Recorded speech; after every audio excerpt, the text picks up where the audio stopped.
So let's continue our discussion on the topic of suffering. So if you watched my last video, we discussed the topics of, does suffering disprove God? Which, I come to the conclusion, no, it definitely does not. And we also asked the question, does suffering disprove a loving God? Which also, no. Now, that doesn't really answer the questions, though, of, okay, why suffering?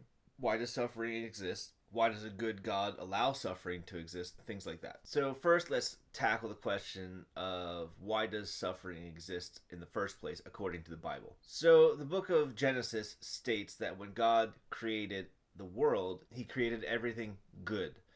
And the Bible also says that death did not come into the world until sin entered the world. In other words, when Adam and Eve ate the fruit of knowledge of good and evil. Now, if you're wondering why God made that fruit in the first place, I think I covered it in my Gospel Explained video. You can go watch that. One of the things that I think we tend to gloss over is the fact that the fruit was called the fruit of the knowledge of good and evil. The knowledge of good and evil. Okay? What does that mean? Knowledge of good and evil. One of the things we need to really understand is that knowledge goes hand in hand with experience. Now, what do I mean by that? Let me put it to you this way. Imagine you wanted to study skydiving. You could probably find lots of resources that could tell you all kinds of things about skydiving, from how do you pack a parachute, what kind of parachutes are there, what do you do in emergency situations, what's the gear that you need to take with you, what kind of planes do you need to jump out at, what altitude, whatever. I don't know anything about skydiving, so I'm just kind of guessing here. But there's lots of things you could know about skydiving. However, you don't know what it's like to actually go skydiving until you actually get in a plane and jump out, right? You could know everything there is to know about skydiving, but until you actually jump out of a plane and experience it, you don't know what it's really like. And that's kind of how life is. We know things by our experiences, by really experiencing them. Now, coming back to the knowledge of good and evil, that idea of knowledge is just not an intellectual thing, it's experiential as well. And so, according to the Bible, prior to Adam and Eve eating of that fruit, they only ever experienced good things. And after they ate that fruit, they started to experience both good and bad things. Not only inside of them, where they, at one point they were only able to do good things, and now they're capable of evil things, doing terrible things to each other, but now they're also going to have bad experiences happening to them as well. And this is pointed out by God in Genesis 3. God basically pronounces these curses, which I would say are more just consequences of their actions. But there are a number of things that God had intended for good only, but now they're going to be kind of a mixed experience. So, for example, fruit and vegetables and eating, all that's very good. It's life-sustaining. It's enjoyable. This was intended to be a good thing. But God says to Adam, okay, what was once only a good thing, now there's going to be some bad parts to it as well. And where it once just yielded naturally, now you're going to have to work for it. And it's going to be tough. And there's going to be thorns and thistles and things like that that are going to come from it. And those are bad, okay? So it's good and bad. It's good and evil. Childbirth, for example, where once it was just supposed to be a good thing, new life coming into the world. God says to Eve, okay, this is still good, but now there's some evil attached to it as well, where it's going to be super, super painful. Because where God had intended for it to be only a good thing, where you have a good person coming out, now you have a sinner coming into the world, which is, again, new life, but it's a mixed bag. Marriage is another thing that God intended to be only good, but now it has problems attached to it. God tells Eve, hey, listen, this was supposed to be a perfect tango. You and your husband in perfect synchronization, and now things are going to be off. You're going to butt heads now. You're going to have differences of opinion, and where once you guys would be totally in agreement on everything, now it's going to be out of sync, and it's going to cause problems. So we see all these things that God had created good and perfect, and now it's a mix of both, okay? And this falls very much in line with the concept of justice that I talk about in my Gospel Explained video, where justice is basically getting what you deserve. As we see in humankind, people are capable of incredible good. However, people are also capable of doing just the most heinous, horrendous things that you can even imagine. And it's easy to just think like, oh, it's only monsters that do those things. No. Ordinary people do terrible things. There's a quote by Jordan Peterson that I absolutely love, and I feel like it really drives this point home. He says, you have to recognize yourself as a perpetrator of great evil. That is what you are, and that's a terrible thing for people to learn. You look at the 20th century and you think, who brought on the horrors of the communist systems and the horrors of the Nazi systems? The answer is people just like you.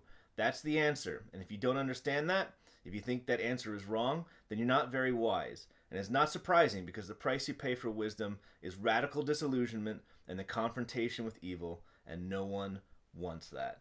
So he's talking about the confrontation of evil within ourselves, really, in the context of what he's talking about there. So it's no surprise that since we're capable of really good things and really bad things, that we experience some really good things and some really bad things. We experience people. People are capable of some really awesome things, from the things that they create, whether it's music or art or food or engineering. People are just general acts of kindness, right? People can do some awesome things. People can do some really horrendous things to each other, right? And we kind of experience those things firsthand. In nature, there are some beautiful, beautiful things. Who doesn't appreciate a gorgeous sunset, or going to the beach and enjoying the ocean, or enjoying animals and fruit and vegetables and things like that? Like, these are all beautiful things that we get to enjoy.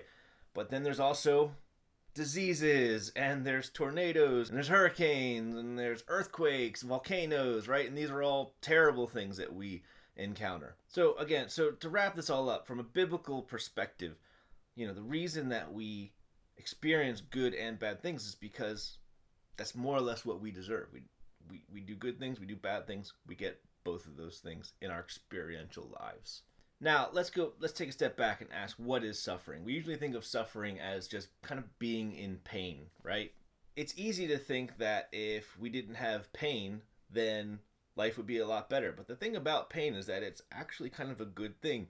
Pain lets us know when something is wrong.